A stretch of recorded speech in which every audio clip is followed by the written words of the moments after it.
just weird. Audio is on as well. We're recording. First 2 days, I don't remember.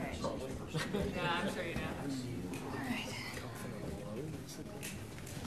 We have 4 minutes. I'm recording a little. We have 2 minutes. Wait. What? What? Yes.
Now we're recording.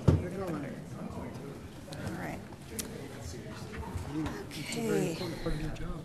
All right. I'd like to welcome you to our March 1st, 2018 City Council meeting. We excuse Councilmember Hanson, who's out of town on business. First, we will have our opening by Councilmember Jake Garn. Our Father in heaven, we bow our heads in humility before thee this day and in gratefulness for our many blessings, for this wonderful community in which we live, wonderful state and nation. We desire, Heavenly Father, to have thy guidance with us, that the decisions that we make may be fair and equitable, may be considering the concerns and needs of the people of Kaysville that city government delivers. We will be able to make decisions that will help deliver those services efficiently and in a way that, in a quality manner, that living in Kaysville will be that much easier, and we can concentrate on our families and other priorities that we have. And we ask that throughout this community, those who are suffering may be comforted, and those who are ill maybe improve their health. And please bless our wonderful city employees, that they may be in safety as they serve us in sometimes dangerous jobs and professions, that they will be kept in safety. And we say these things in the name of thy Son, Jesus Christ. Amen. Amen.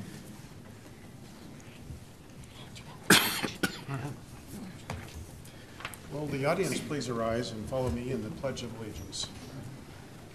I pledge allegiance to the flag of the United States of America and to the republic for which it stands, one nation, under God, indivisible, with liberty and justice for all.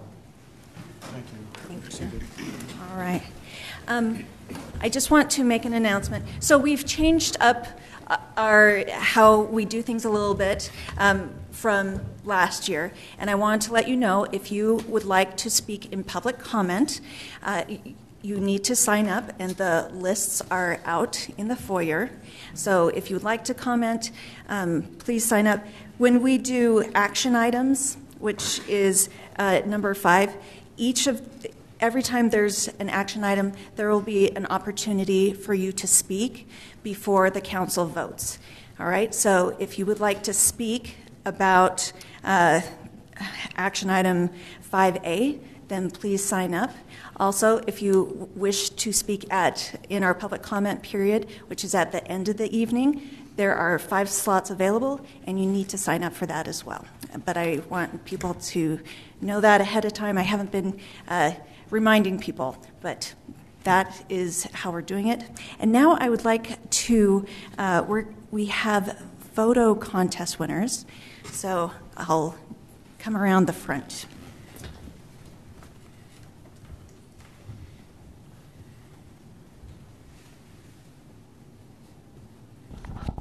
Okay, so this is something fun that our Parks and Rec department got started, and it's great for Kaysville because we get to see wonderful aspects of Kaysville that not everybody would see, and so we get to really appreciate Kaysville even more through an artist's eye.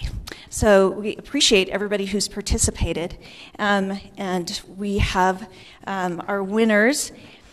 So in the first category, it is environment. And so our winners for the environment,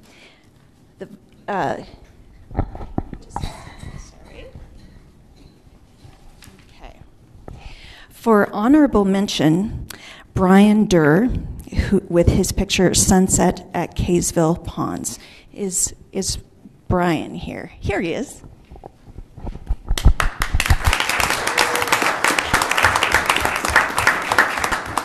Thank you so much. And he gets a $25 gift certificate. And thank you so much for participating. Thanks. Take some pictures. Let's see if we take a picture.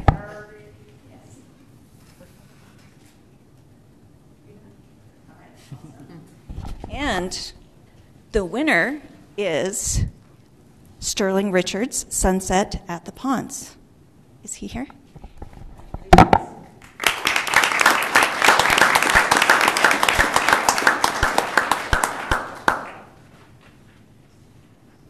he gets a $100 gift. This is the group we're in. Watch this.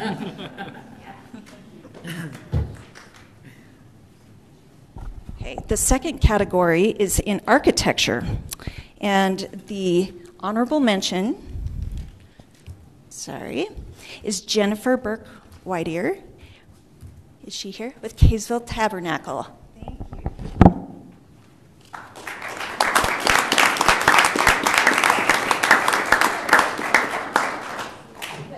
This is her picture. Thank you. Shake hands.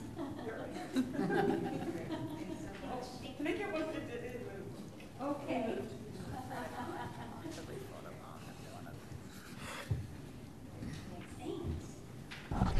And the winner is Danny Anderson with a picture of Kaysville Library. Is Danny here? No, Danny. Okay. All right. And our last category is community and culture. The honorable mention goes to Jed Hickenlooper with this picture of the 9/11 memorial. Is Jed here? Come on up.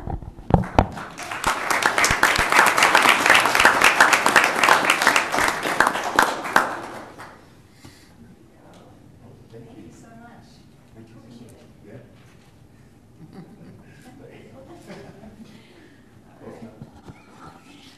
Okay, and the winner for community and culture is Daniel Jorgensen, Sparklers and Independence Day.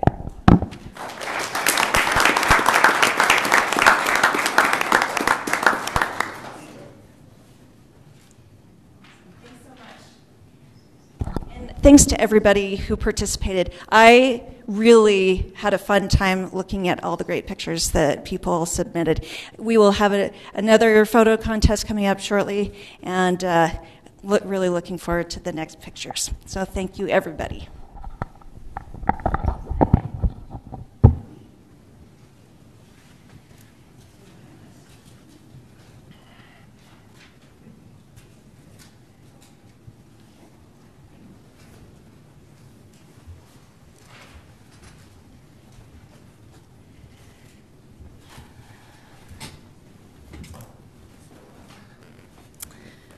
All right.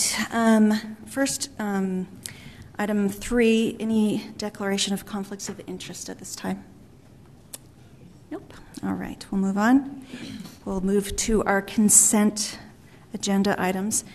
Would anybody like to remove anything from consent? I'd like to ask a question on the police radios. Okay, so we'll remove C. Anything else? Okay. Just on Yeah. on D. Okay, remove D. All right. Okay. Any others? No. I would entertain a motion to move the remainder of the consent agenda. So moved. I'll second. It's been moved by Councilmember Garn and seconded by Councilmember Page. Councilmember Garn. Aye. Aye. Aye. Aye. All right. Okay, first we'll have police radio and cellular booster purchase request. Councilmember Page. Yeah, I'd just like the officers to come up. I have a question for them.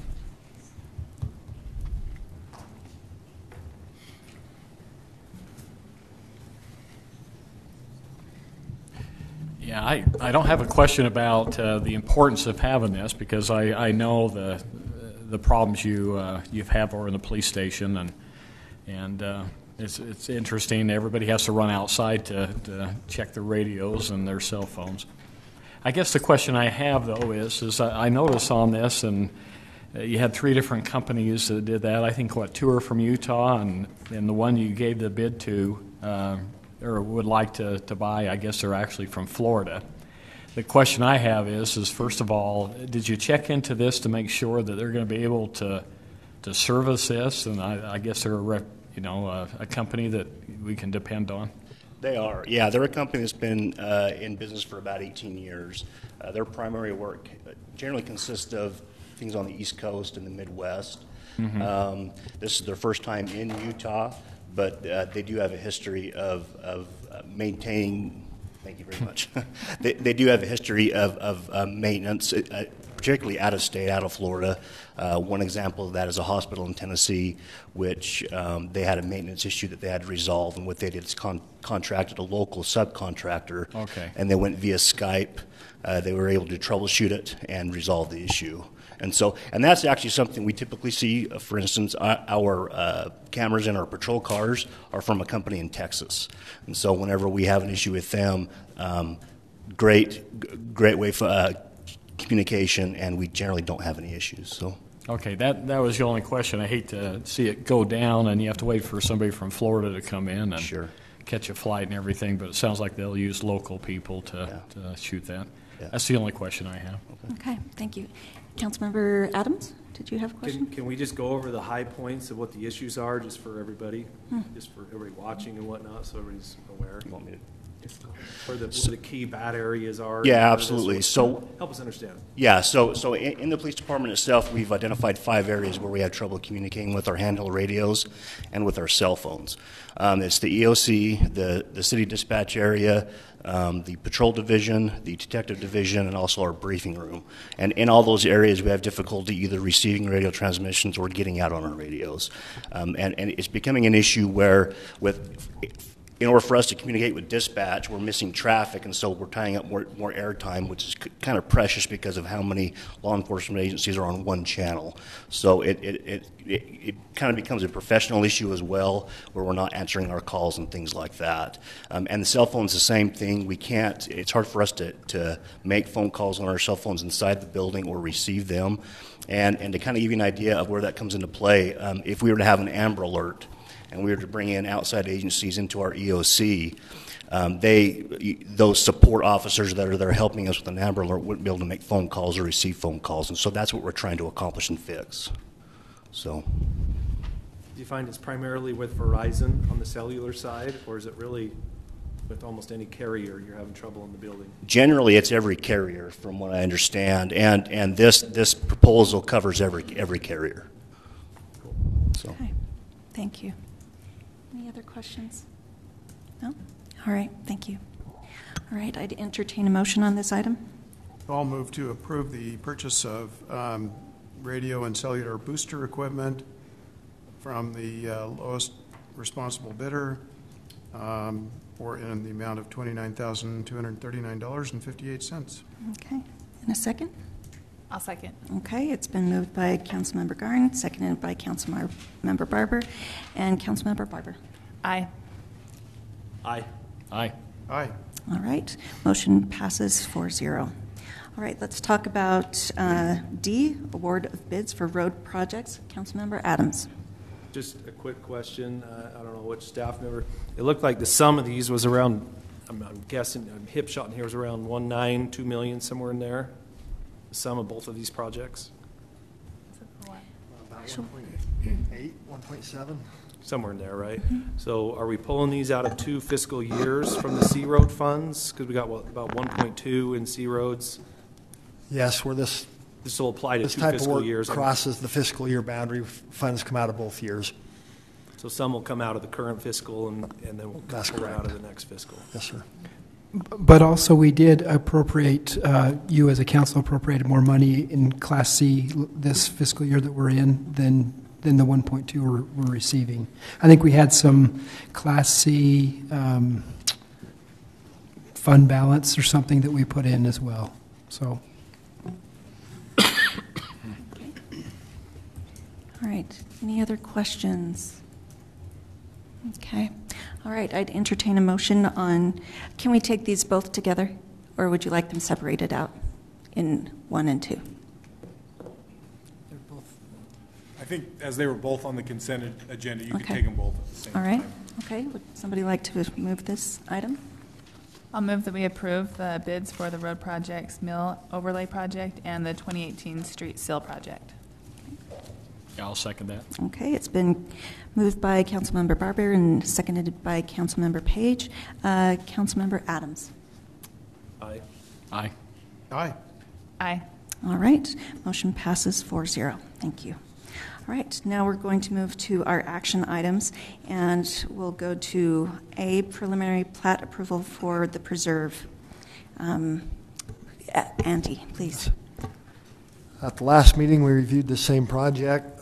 After some discussion, the project was tabled pending a couple issues. Just quick background, the project's located down off of Angel Street, just south of 2nd North. The property's owned R1LD. They've submitted a preliminary plat. It's presented here. The lots all meet the requirements of the zoning. There's no concern in that regard. There was 2 items that were discussed in some measure. One was the number and length of the cul-de-sacs. There was some dislike of that configuration of the road pattern. Some discussion whether our ordinance could require different than that. Another question that primarily came from the public was how would the property be accessed during construction? Symphony's here and maybe explain it better than me, but they did come to a solution, I believe.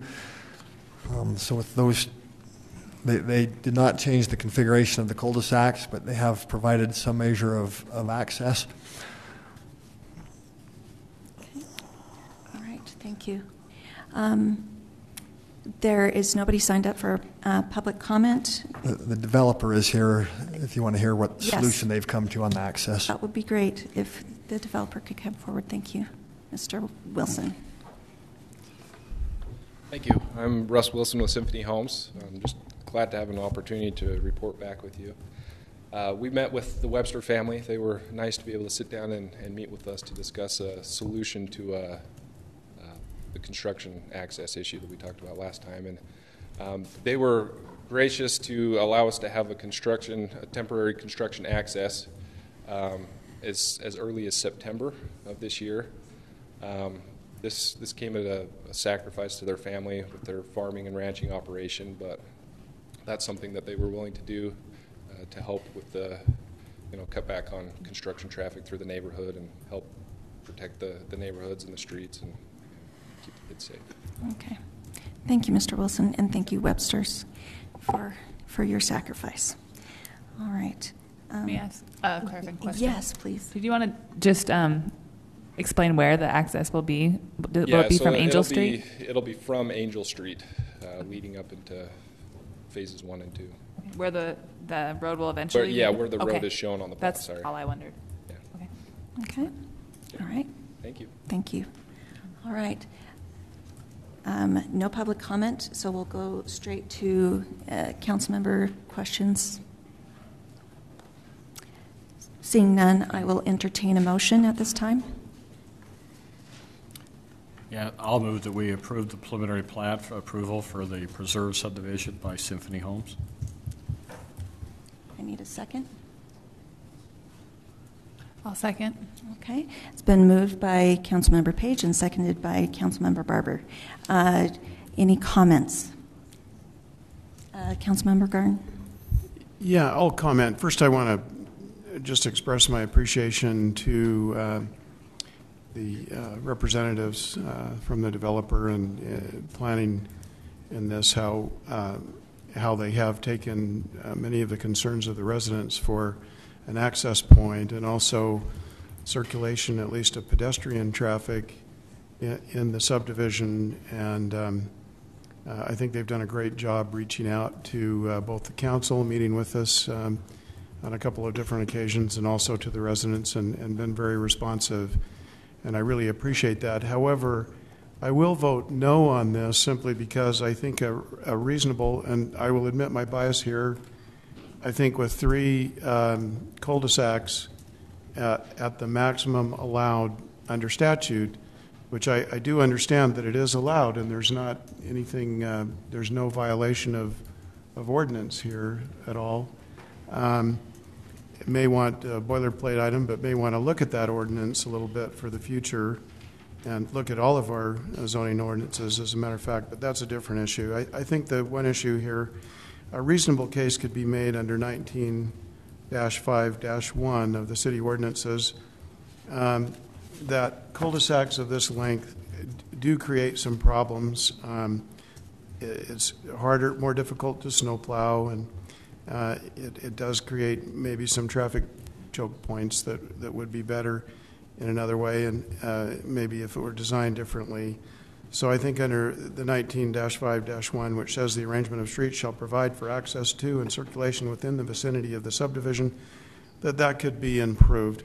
And the Planning Commission also felt 4-1 that was the case. And that's the end of my comment. Okay, thank you. Any other comments at this time?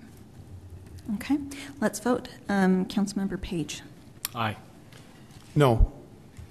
Aye. Aye. All right, motion passes 3-1. Thank you. All right, now we're moving into our work items, and we are going to be doing a discussion on the implementation of our road utility fee. So I just want to update everybody on where we're at this point. Had some discussions with a few business owners this week, and it was brought to my attention that a lot of our residents don't understand that this has not passed yet, that we're still working on this. So I just thought I'd give you an update on where we're at. So we are going to continue to have this on our work agenda this week, as well as at least next week. I believe we are not having a meeting at the beginning of April for spring break, and so it will not be till the 3rd week in April before we vote on this.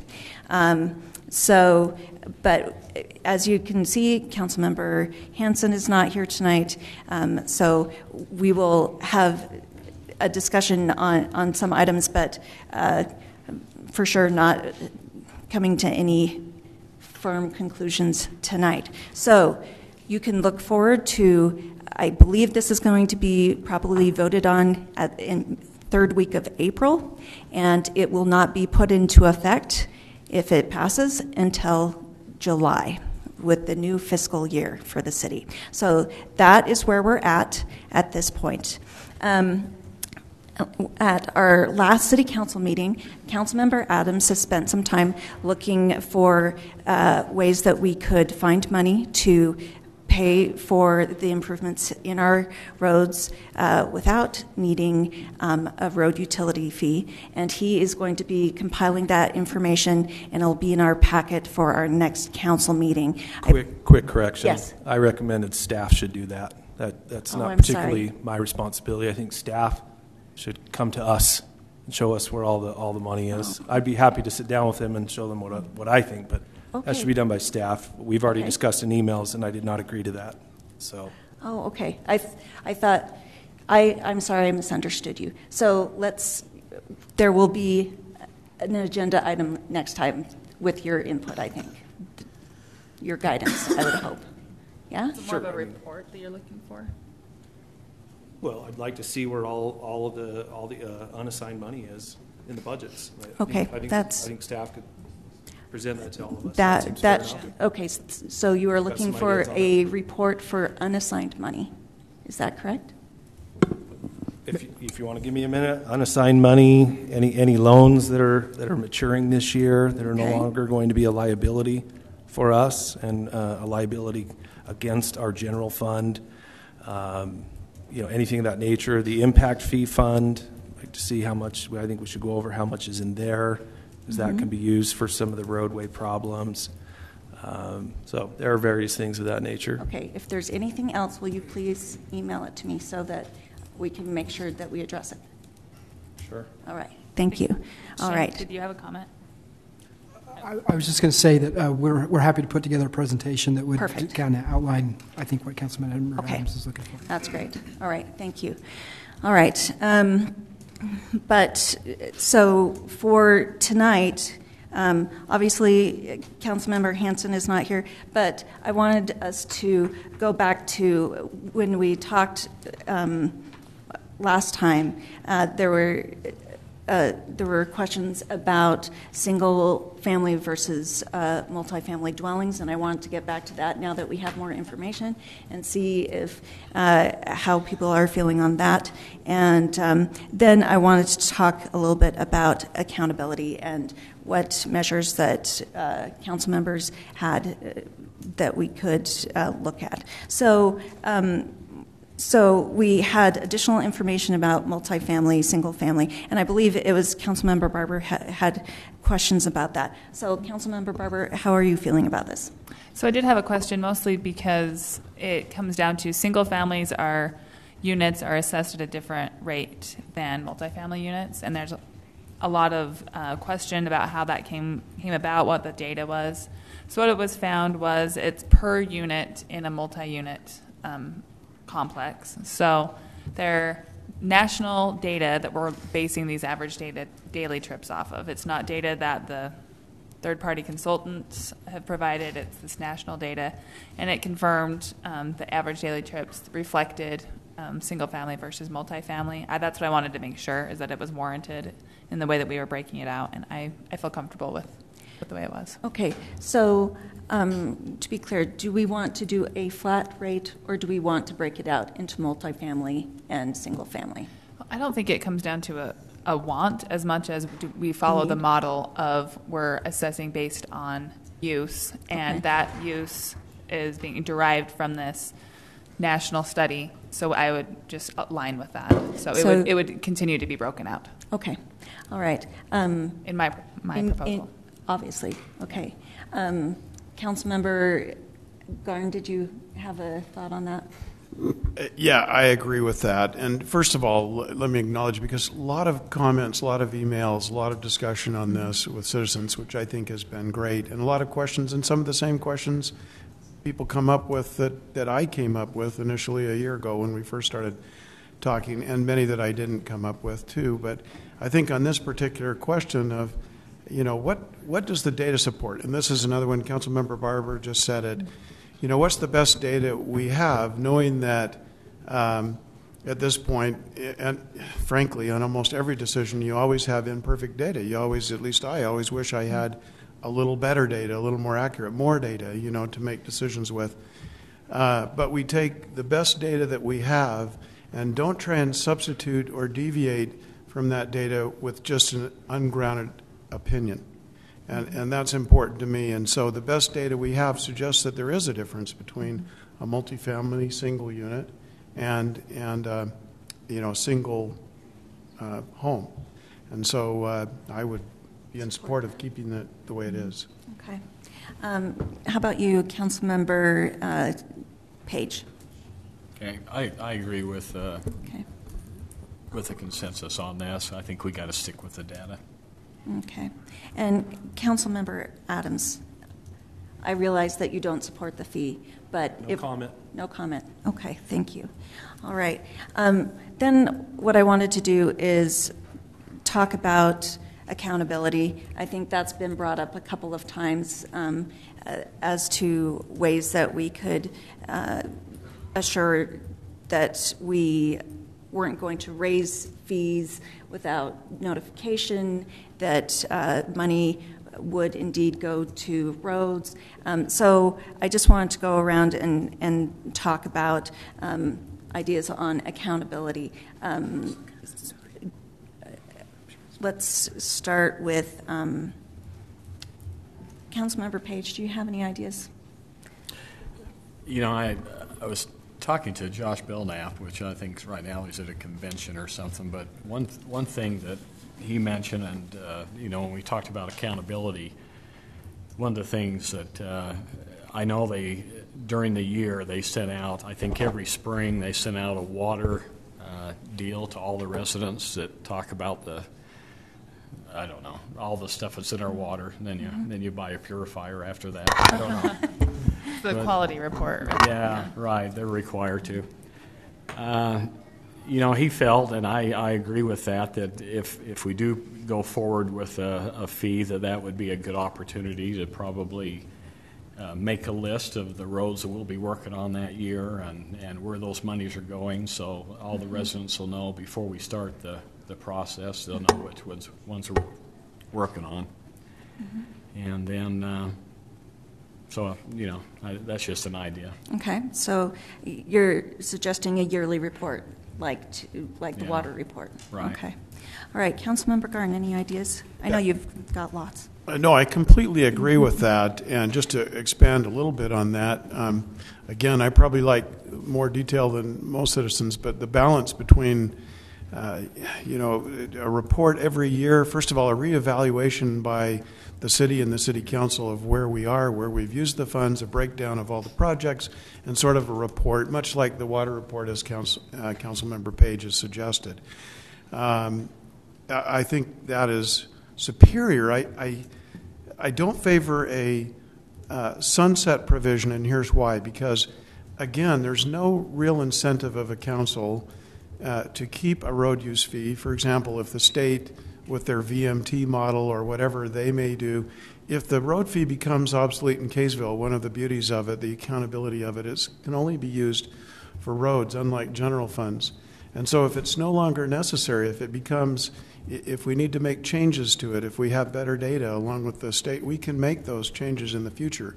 However, an annual review of where we are would be very important. And another thing I would like to add that I think falls in the area of transparency, one of the things that's been stated by a number of citizens is that a property tax has to go through truth in taxation, has to have a hearing anytime you change the rate. So I would like to see that provision also put in ordinance to make it clear that if there's ever a rate change, either up or down, depending on the needs in the future, we may have a little more needs than we have in the future at some point.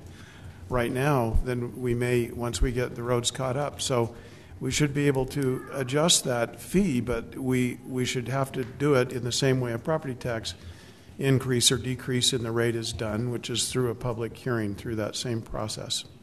Okay, thank you. All right.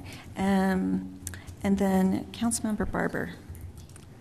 I think transparency and accountability is what's going to make this fee really improve the city as a whole, because it'll improve, hopefully, our trust as a council and delivering exactly what we said that we would, and also awareness of the improved roads in our city.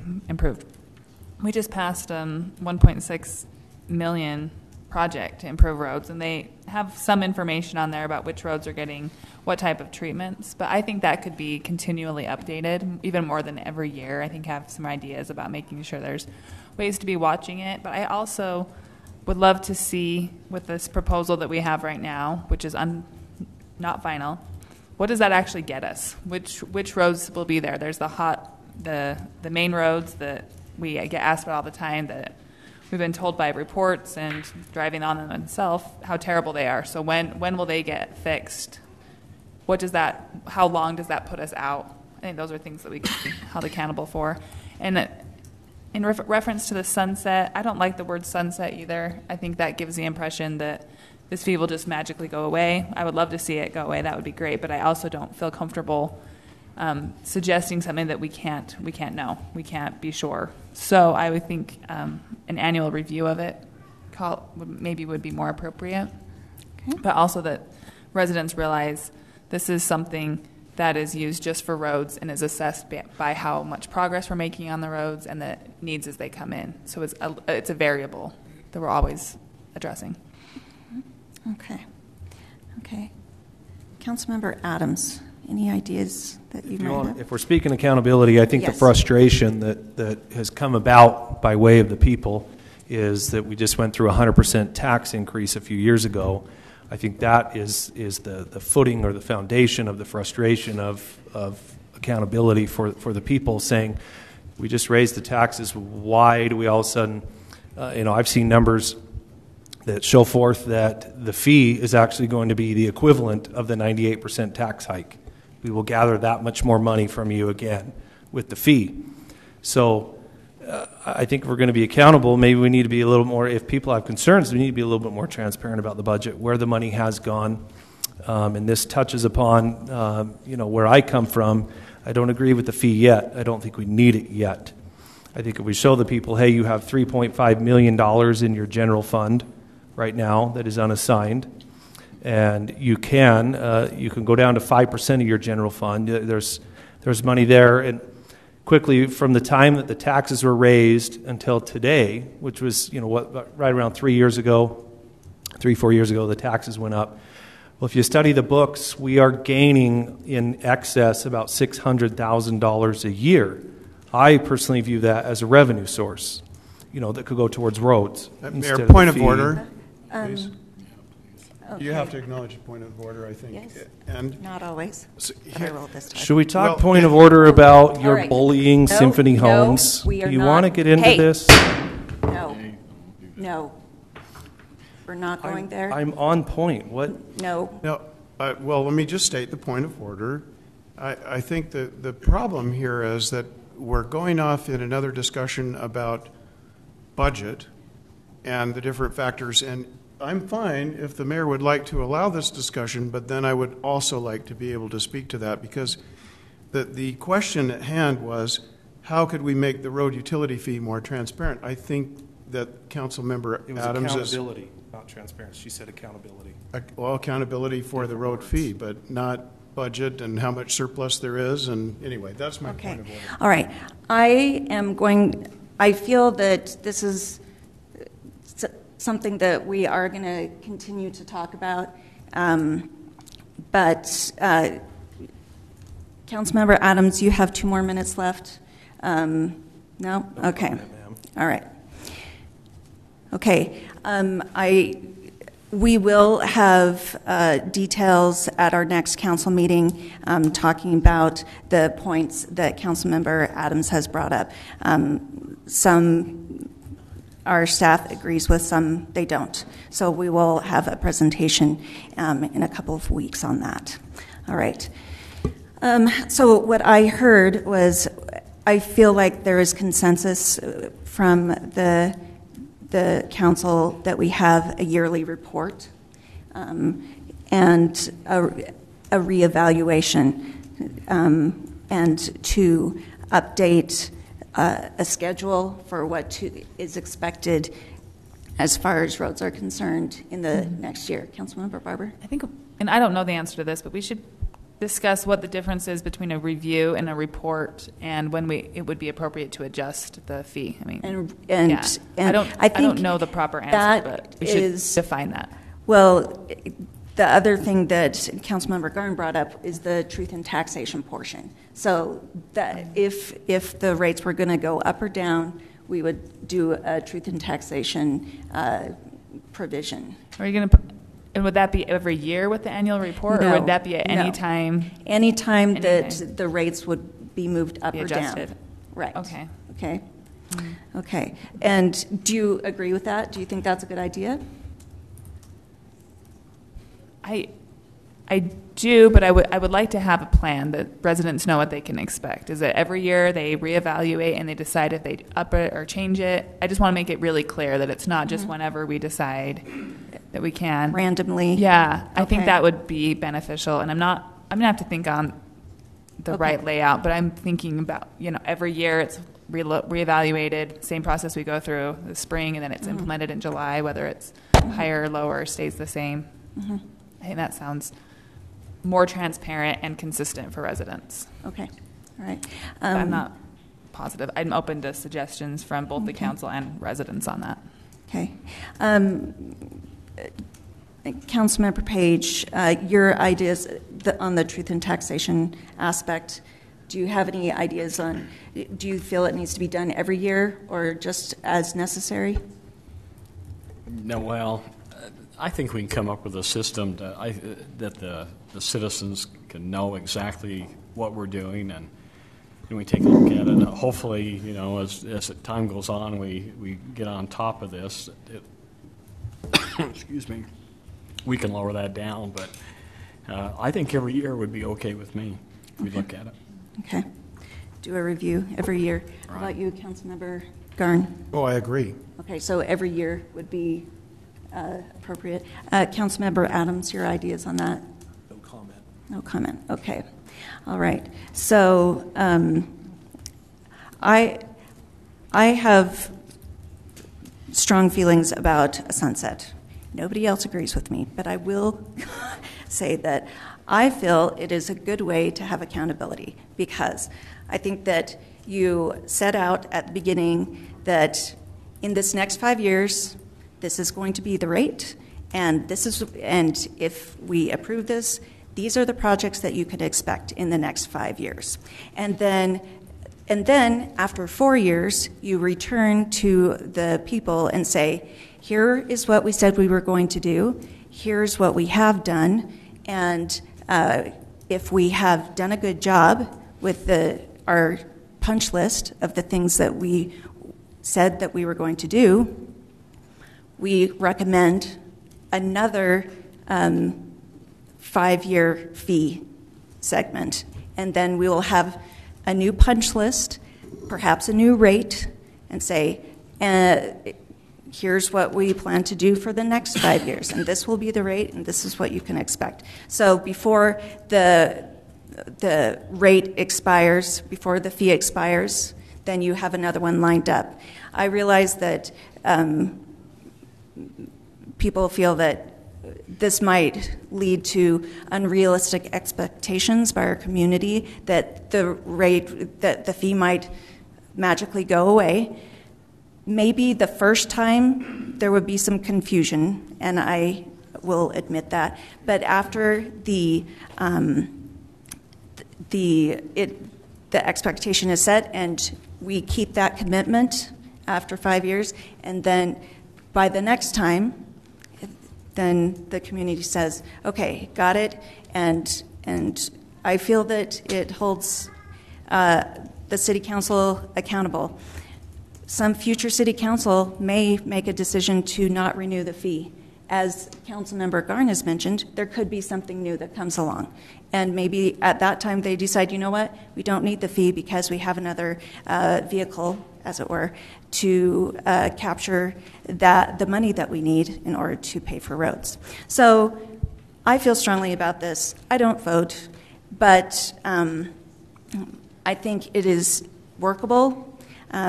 But there's not consensus on council that this is the way to go. So, Councilmember Barber. A clarifying question on that. Sure. The way I'm seeing it seems like we're kind of coming down to semantics. Call it an assessment, like we just laid out, a yearly assessment where we decide, do we improve or increase, decrease? These are the projects we had planned for, these ones we did.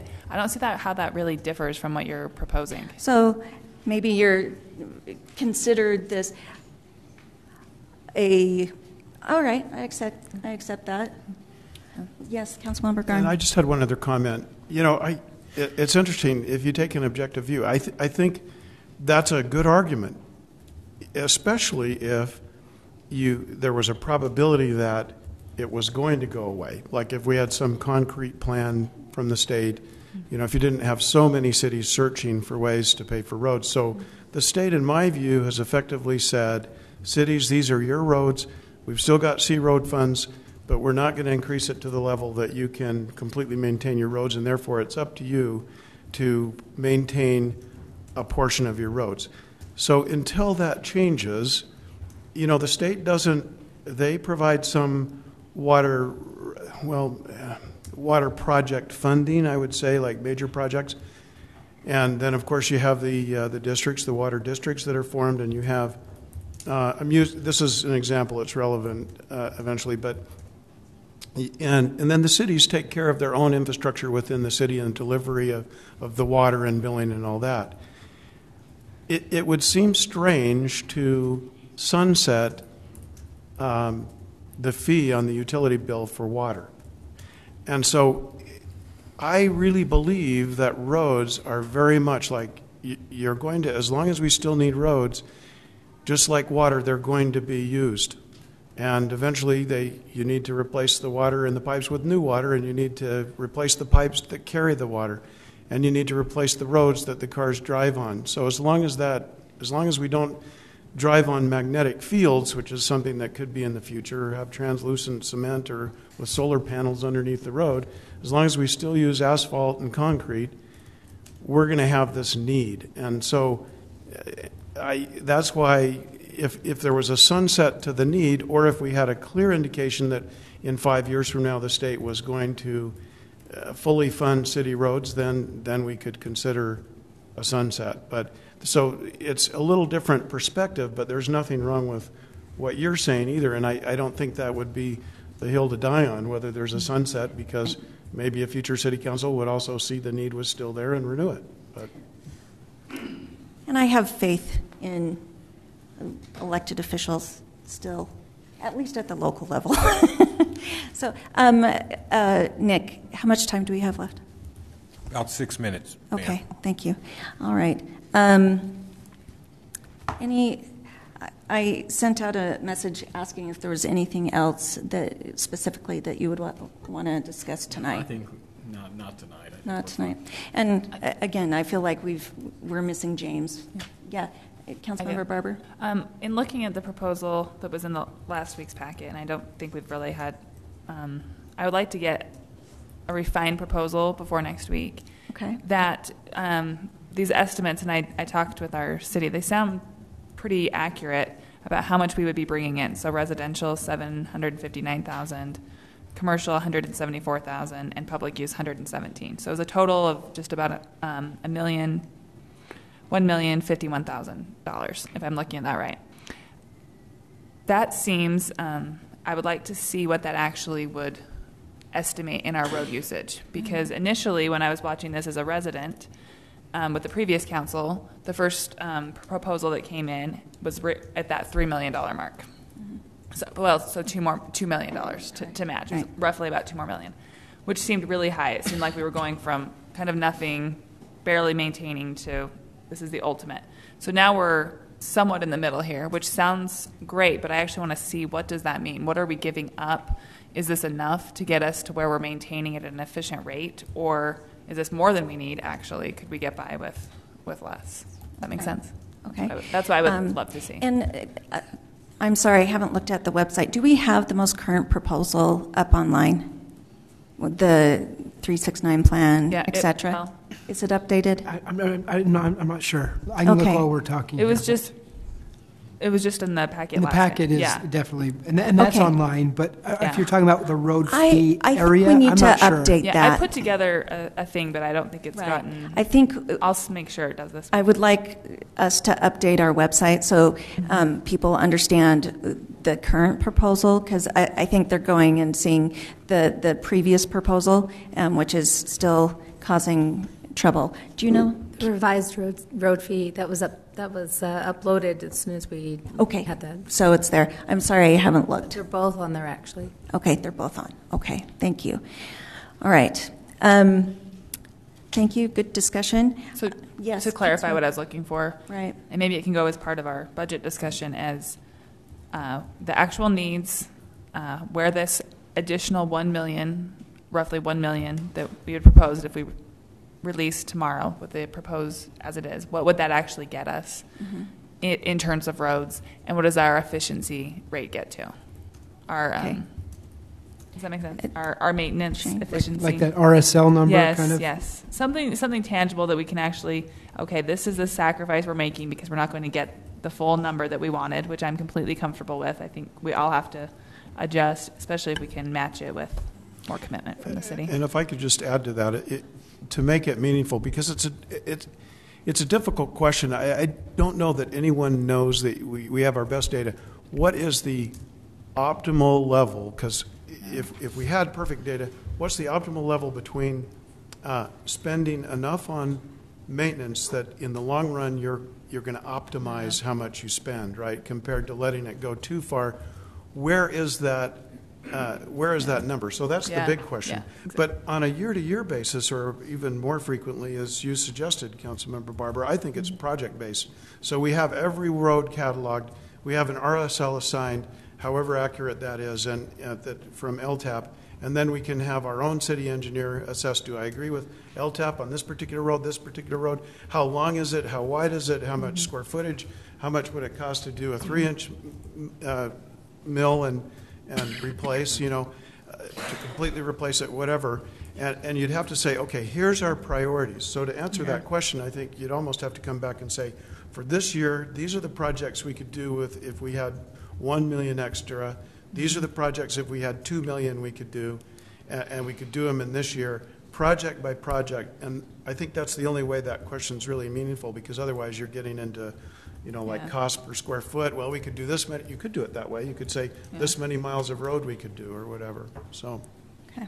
And then the final point on that is the other piece that I feel like is missing from just looking at the LTAP report as well is in the city plan we also want to do curb, gutter, sidewalk, and a lot of things, and that's what is a big win, but that was never taken into account into those reports. So we almost need a Kaysville plan of the combined. This is what Kaysville needs. This is the road itself. This is what we're going to add.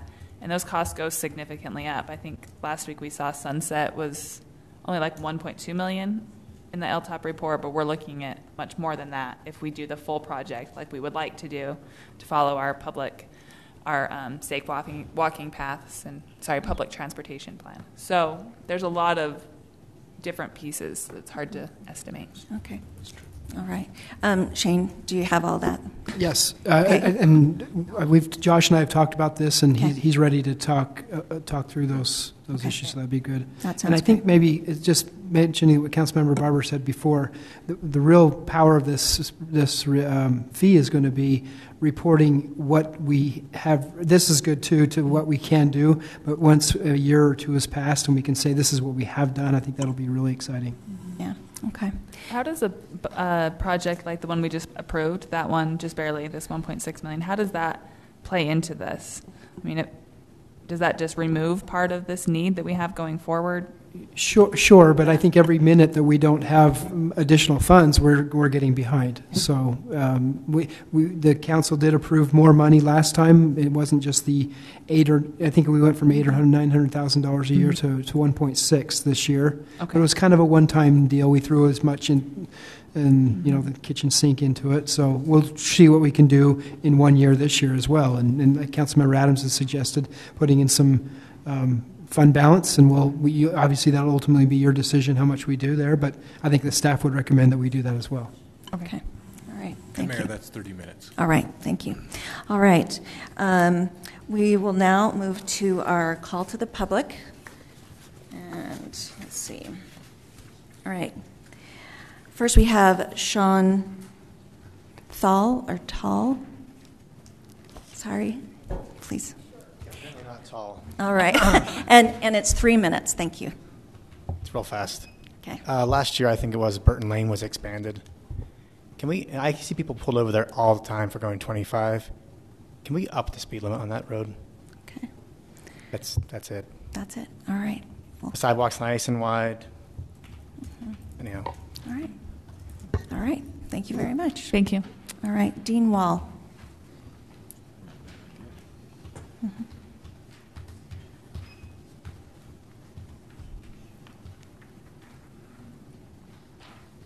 Yeah, my name's Dean Wall. I agree with Dave Adams about, I'm not too hot on the road fee, but I agree that we need it, some type of fee to help with our roads. And I want to keep it short because Andy's got he's a coach in a basketball team that went to region, so want to make sure he gets there. But I appreciate the work you guys do, all of you. So thanks. Thanks, Dean. Dave Saunders.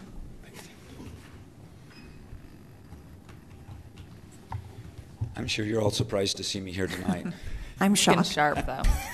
Thank you. I had to dress this way today, and I haven't had a chance to go home and change. But I just wanted to add a couple of comments. I thought the conversation between Councilmember Barber and Mayor Witt was right on. I would like to see both of those ideas merged together because I think the essence of those two ideas is what most of the people that I've spoken with believe need to be done, where every year we take a look and we see how far we've come and what we have left to go. So that way we know that at any time that money will drop off when the need is no longer there. I do disagree with Councilman Garn. I think that the existing funding, once we get ourselves out of the hole, is sufficient to maintain the appropriate level of roads. Now, we may decide in several years from now that that is not the case, but I'd like to see us put that decision off until that time comes around. And I think we just simply don't know enough about the future. We don't know what other funds are going to be available to us. We don't know what changes in costs are going to be, and I would like to see us evaluate it every year. Again, if we do it in the spring, so that way it applies for the summer, the people know when it is, and everybody can be prepared and plan for it. I firmly believe, and I would stand behind this very much, that as we see the plan being executed effectively, that we will continue to support the payment, whether it be in a tax or in a fee, to have the roads improved to the level that we think that they need to be.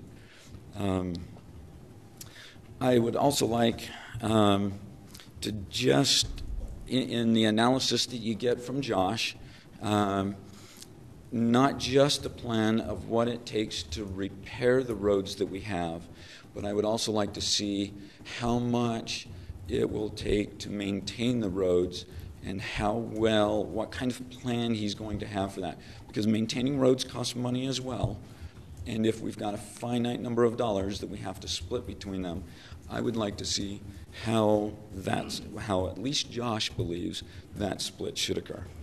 Thank you. All right. Thank you. Thank you. All right. Okay. Now we'll move on to our council member reports. Community development. What do you got? Anything?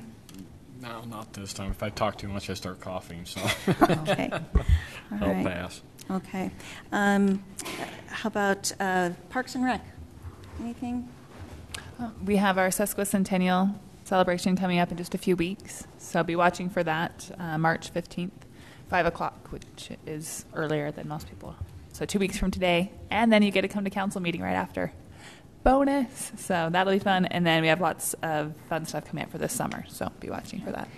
And how about Public Works?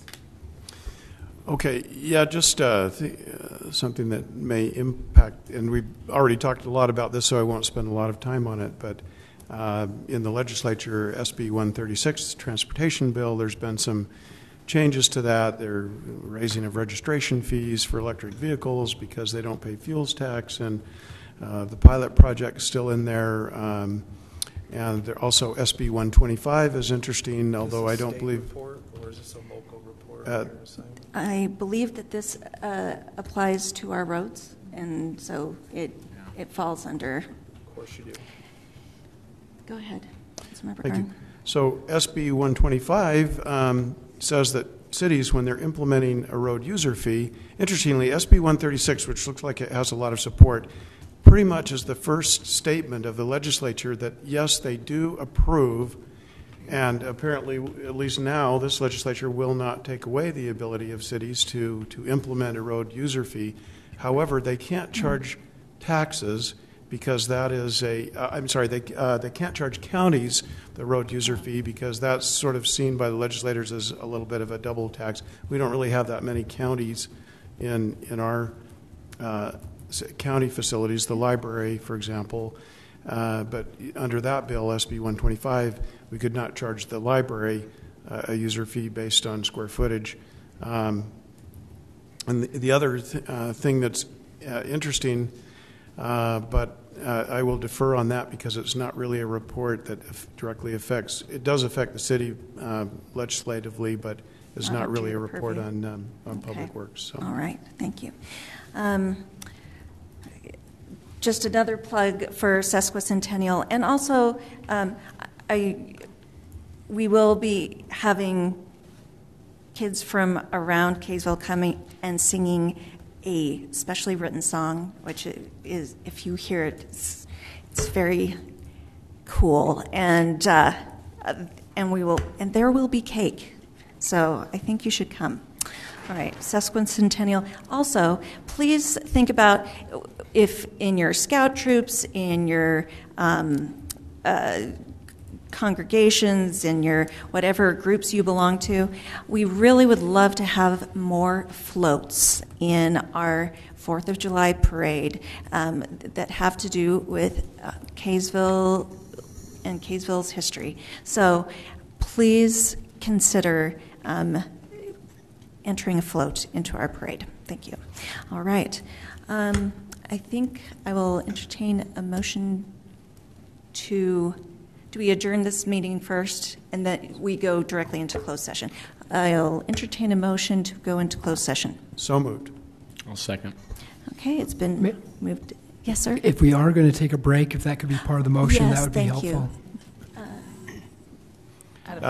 I move to move into closed session 10 minutes from now. All right. Unless there's any objection. Yeah, that's fine. And a second. All right. All in favor? Aye. Aye. All right. Thank you. All right.